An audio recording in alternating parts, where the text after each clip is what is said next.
हुकूमत जी लॉन्ग मार्च रोकण वारी इस्तदा ॿीहर रद्द। इमरान खान तोहिनी अदालत केस में PTI चेयरमैन खां जवाब तलब करे वरितो।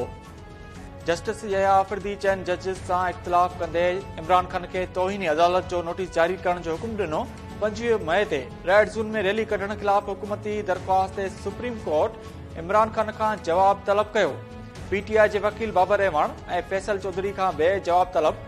Chief justice Umar Ata Bandial remarks ॾींदे चयो त हेडलाइन्स लॻाइण नथा चाहियूं।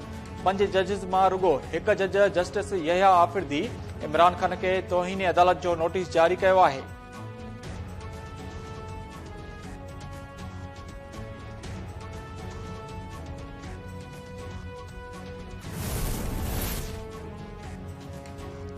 अमरीका चोरनि खे पाकिस्तान ते मड़ियो आहे। मुल्क जे सभ खां वॾे चोर खे वज़ीर आज़म बणायो वियो आहे। सियालकोट में वर्कर्स कन्वेंशन खे ख़िताब कंदे PTI चेयरमैन इमरान खान चयो त जेसिताईं जहिड़ो आहियां चोरनि जो मुक़ाबिलो कंदो रहंदुसि ऐं खेनि शिकस्त ॾींदासीं। अलाह ॼाणे थो त हिन खां पोइ अवां सां मूंखे ॻाल्हाइण जो मौक़ो मिलंदो या न। ताक़तवर पाण खे कानून खां मथां सम्झंदो आहे। पाकिस्तान में वॾा चोर ॿाहिरि ऐं नंढा जेलुनि में हूंदा आहिनि।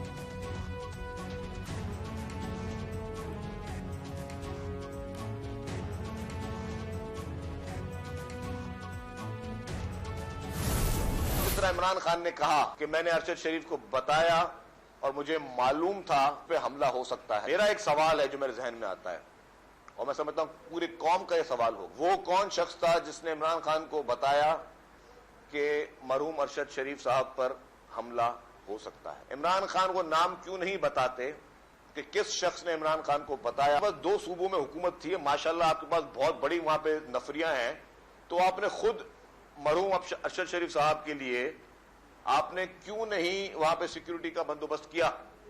आपने ही उनको क्यों कहा कि मुल्क से बाहर जाएं? पंजाब में और खैबर पख्तूनख्वा में सैलाब मुतासरीन के लिए पैसा नहीं है, लेकिन वहां पे लॉन्ग मार्चों के लिए पैसे हैं। इमरान खान एतराफ़ कयो त खेसि अरशद शरीफ ते हमले जी खेसि ॼाण हुई।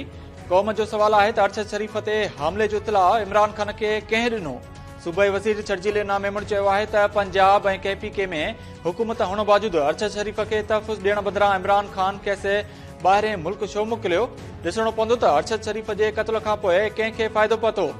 पंजाब हुकूमत ॿोॾि मुतासिरनि जी मदद करण बदिरां इमरान खान जी लॉन्ग मार्च ते पैसा ख़र्च करे रही आहे।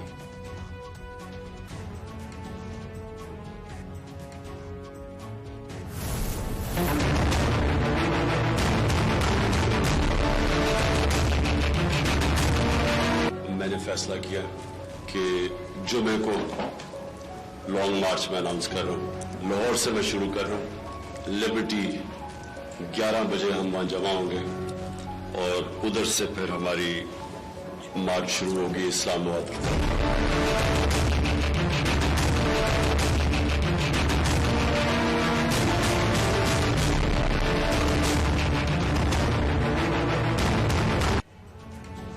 तहरीक इंसाफ जे जुमे ॾियारे ऐलानियल लॉन्ग मार्च जूं तयारियूं हतमी मरहले में दाख़िल। इमरान खान जी क़यादत में लॉन्ग मार्च लाहौर जे लिबर्टी चौक खां शुरू थी GT रोड रस्ते इस्लामाबाद पहुचंदो।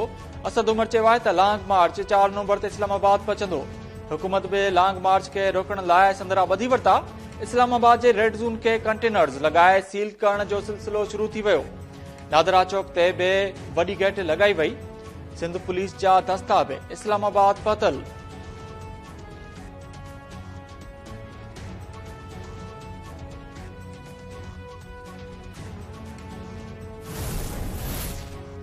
सियासत जो फाइनल राउंड शुरू थी वियो आहे। नवंबर में आर या पार थी वेंदो। अवामी मुस्लिम लीग जे सरबराह शेख रशीद ट्वीट कंदे चयो आहे त जहिड़ी तरह कानून वारे वज़ीर खां इस्तीफ़ा वरिती वई हुई, अहिड़ी ई तरीक़े सां हुकूमत खां इलेक्शन जी तारीख़ वरिती वेंदी। फ़क़ीरनि खे किथां बि ख़ैरात न मिलंदी।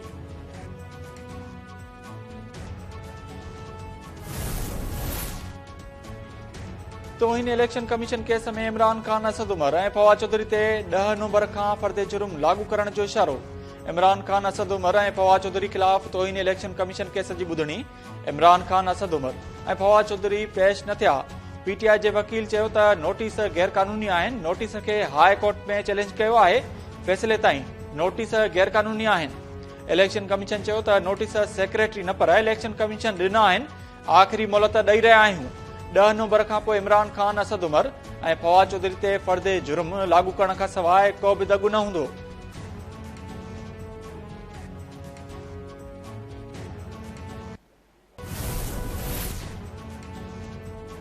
सहाफ़ी अरशद शरीफ़ जे क़त्ल जी जाच लाइ जोड़ियल जाच कमेटी क़ाइम। कमेटी खे 3 रुकनी मां 2 रुकनी कयो वियो। IB ऐं FI जा ऑफिसर शामिल हूंदा। जाच कमेटी कीनिया जो दौरो करे शाहिदियूं गॾु कंदी। घर वज़ीर राणा सनाउल्लाह चयो आहे त अरशद शरीफ़ केस में सोन जे स्मगलिंग जी जाच थींदी। हिक शख़्सियत जी केनिया में सोन जे कारोबार लाइ क़ाइम कंपनी जे किरदार बाबति बि जाइज़ो वरितो वेंदो। अरशद शरीफ़ खे पाकिस्तान खां दुबई ऐं पोइ कीनिया वञण ते मजबूर करण वारनि रुखनि जो बि जाइज़ो वरितो वेंदो।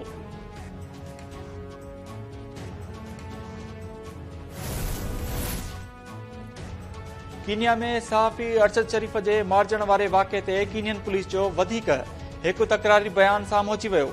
कीनियन मीडिया मूजिबि कीनियन पुलिस नई रिपोर्ट में चयो आहे त अरशद शरीफ़ जी गाॾी खे रोकण जे इशारे ते पुलिस मथां फायरिंग कई वई, जंहिं में हिकु कांस्टेबल ज़ख़्मी थियो। जवाबी फायरिंग में अरशद शरीफ़ मारिजी वियो।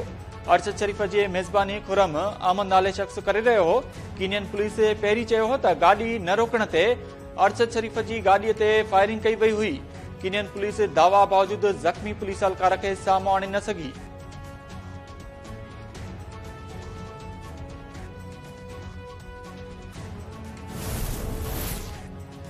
कीनिया खां इस्लामाबाद पहुचायल सहाफ़ी अरशद शरीफ़ जो मड़ पोस्टमार्टम लाइ किम्स अस्पताल मुंतक़िल। डॉक्टर्स जी 3 रुकनी टीम अरशद शरीफ़ जो मड़ पोस्टमार्टम कंदी। अरशद शरीफ़ जी जनाज़े नमाज़ सुभाणे फैसल मस्जिद में अदा कई वेंदी। तदफीन मक़ामी क़ब्रिस्तान में थींदी।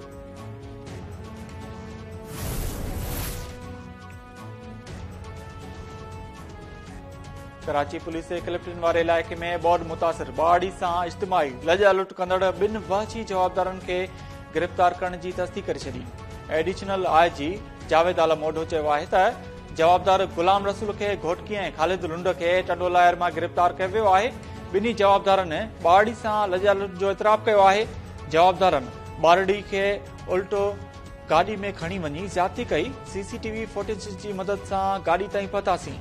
सिंध हाई कोर्ट जे चीफ जस्टिस अहमद अली शेख बाड़ी सां ज़्यादती जे वाक़े जो नोटिस वरितो। DIG ॾखण ऐं SSP जाच खे 27 अक्टूबर ते ज़ाती हसत में पेश थियण जो हुकुम।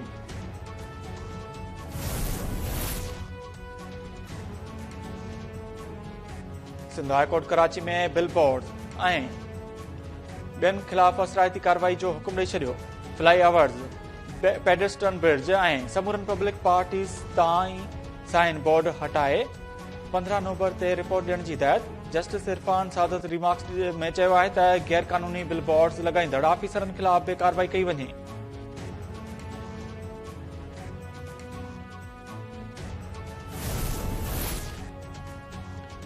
कराची जे औरंगी टाउन वारे इलाइक़े में फुरदौरान मुज़ाहिमत ते 2 शहरी क़त्ल। शहरनि में हिक मुबैना फोरू खे पकड़े मारे छॾियो। वाक़े जा CCTV फुटेज साम्हूं अची विया। पुलिस चयो आहे त शुरूआती जाच में वाक़ियो फुर मुज़ाहिमत ते पेश आयो आहे। वधीक जाच कई पई वञे।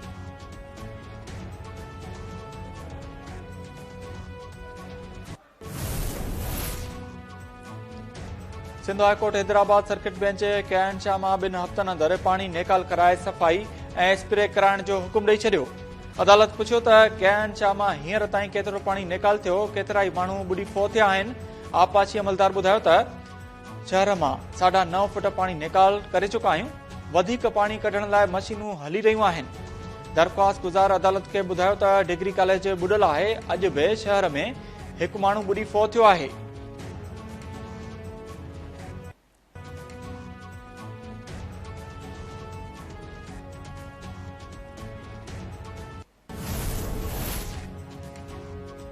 बलोचिस्तान जे इलाइक़े डेरा मुराद जमाली में ढाढर थाणे ते हथियारबंदनि जो दस्ती बम हमिलो। हिकु अलकार शहीद, सुञाणप आबिद हुसैन तौर थी मड़ अस्पताल मुंतकिल।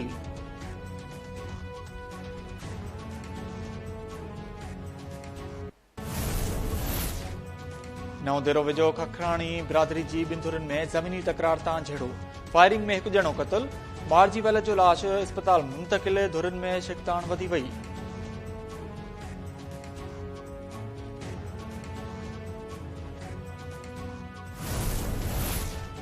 पिरिया रोड वेझो ॻोठ अब्दुल रज़ाक शर्मा अधड़ोट शख़्स जो लाश हथ सुञाणप रसूल बख़्श डायरी तौर कई वई। खैरापुर नाथन शाह वेझो नौजवान अलीगुल बबर बोर्ड जे पाणी में बुॾी फौत थी वियो। लाश हथ जामशोरे मां बि पीटसन जो लाश हथ सुञाणप न थी। कश्मोर वेझो बि पीटसन जो लाश मिलियो, सुञाणप न थी सघी।